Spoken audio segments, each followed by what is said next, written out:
What's the best way to do a P&L statement for Etsy? P&L statement is the easiest thing ever, right? So P&L, Shafi, there's a template inside of the announcements channel in Etsy Kings. So you can use that template. If you can't find it, I'm sure someone can send it to you.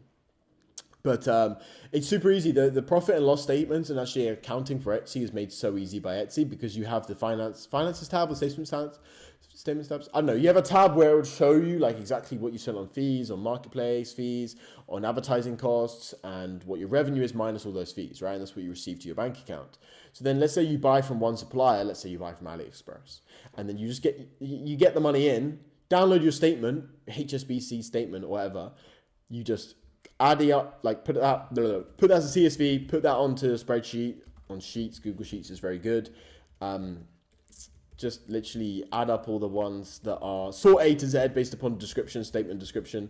Add up all the ones that are inputted from Etsy, whether that's Aiden or Aiden's the main one they use.